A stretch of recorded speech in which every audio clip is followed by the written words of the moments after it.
nasionalisme di Indonesia diawali dengan lahirnya organisasi-organisasi pergerakan yang menentang penjajahan seperti Budi Utomo 1908 dan Sarekat Islam.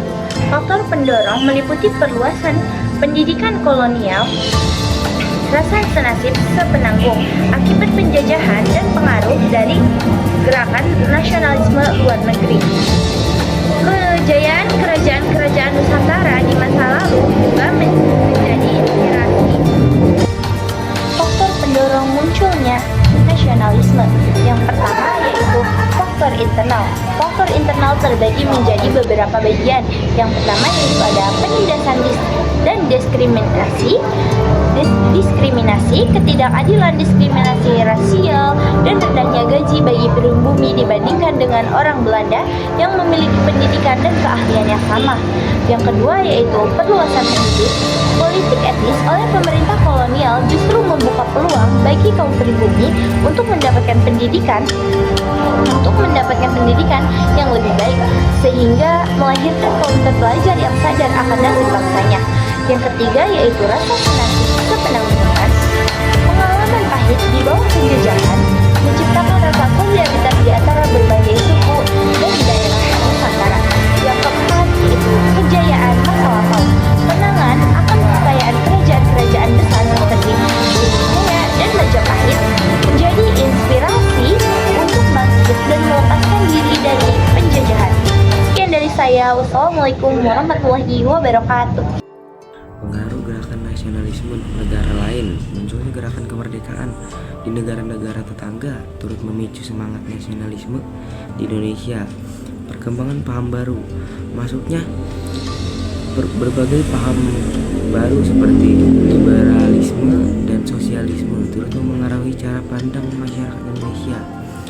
Pengaruh peristiwa luar, peristiwa dunia seperti Perang Dunia turut meningkatkan kesadaran akan pentingnya kemerdekaan nasional. Organisasi Pergerakan Nasional Budi Utomo 1908 menjadi tonggak awal kebangkitan nasional dengan fokus pada perbaikan pendidikan dan pengajaran. Sarekat Islam 1911 berubah dari organisasi dagang menjadi organisasi yang menenteng kolonialisme dan memperjuangkan hak-hak politik dan ekonomi rakyat. Perhimpunan Indonesia 1908, organisasi pertama yang menggunakan istilah Indonesia dan berfokus pada perjuangan kemerdekaan di Belanda. Partai Nasional PNI didirikan oleh Soekarno pada tahun 1927. PNI secara terbuka memperjuangkan kemerdekaan Indonesia. Strategi non-kooperatif radikal, taktik menolak segala bentuk kerjasama dengan pemerintah kolonial Belanda, fokus menantang penjajah secara total dan keras, seringkali melalui perlawanan bersenjata atau aksi massa untuk menekan pemerintah kolonial. Tujuan mencapai kemerdekaan secara total tanpa kompromi dengan penjajah. Contoh organisasinya ada IP, PKI, PI, PI, PNI, Partindo, dan PNI baru. Contoh strategi dan metode lainnya ada 1. Pendidikan dan sosial banyak organisasi baik kooperatif maupun non-kooperatif. 2. Propaganda. Kelompok radikal juga menggunakan media seperti surat kabar. 3. Perjuangan bersenjata. Bentuk perjuangan fisik juga masih ada untuk dan pengorbanan dalam pertempuran langsung melawan penjajah.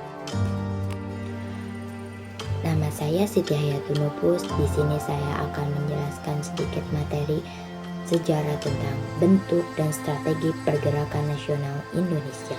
Pergerakan Nasional Indonesia berkembang dalam 3 tahap, yaitu Pergerakan Nasional Awal, Pergerakan Radikal, dan Pergerakan Modern atau Kerakyatan. Masing-masing tahap punya bentuk organisasi dan strategi perjuangan yang berbeda. Yang pertama, masa penggerak Pergerakan Nasional Awal 1900 sampai 1920. Ciri masa ini masih bersifat kultural, intelektual, memperbaiki kondisi rakyat lewat pendidikan dan pemikiran. Bentuk pergerakan pertama, organisasi pergerakan modern pertama, Budi Utomo pada 1908, fokus pendidikan budaya, peningkatan derajat kaum priai Jawa. Kedua, organisasi bercorak Islam, Serekat Dagang Islam, Serekat Islam 1912, Awalnya ekonomi membantu pedagang pribumi, lalu berkembang jadi gerakan massa. Yang ketiga, organisasi pendidikan Islam Muhammadiyah 1912, pembaruan pendidikan dan sosial. Nahdlatul Ulama 1926, pendidikan tradisional dan sosial keagamaan. Strategi perjuangan, perbaikan pendidikan sekolah khusus, modernisasi belajar, penyadaran melalui organisasi non-konfrontatif, belum langsung menuntut kemerdekaan, kerjasama terbatas, dan pemerintah kolonial. Assalamualaikum warahmatullahi wabarakatuh. Perkenalkan, nama saya Repan Mafiro. Di sini saya akan menjelaskan pergerakan pada zaman penduduk Jepang. Pergerakan pada penduduk Jepang dibagi menjadi 3 kategori utama. Pergerakan yang terorganisir melalui organisasi buatan Jepang seperti PETA, Seinindan, dan Fujinkai. Gerakan bawah tanah dan perlawanan bersenjata. Organisasi ini ada yang bersifat militer, semi militer, propaganda, hingga sosial ekonomi untuk memanfaatkan potensi rakyat demi kepentingan Jepang.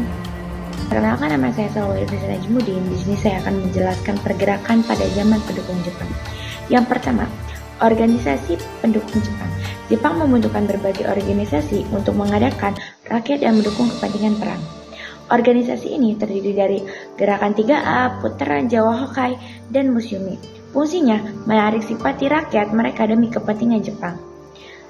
Tujuannya melatih pemuda wanita dan rakyat agar siap membantu Jepang termasuk dalam pertahanan. Yang kedua, Gerakan Bawah Tanah. Dilakukan secara diam-diam oleh para pejuang di luar organisasi resmi. Kegiatan ini meliputi penyerangan semangat, perlawanan, bentukan jaringan, dan persiapan untuk kemerdekaan.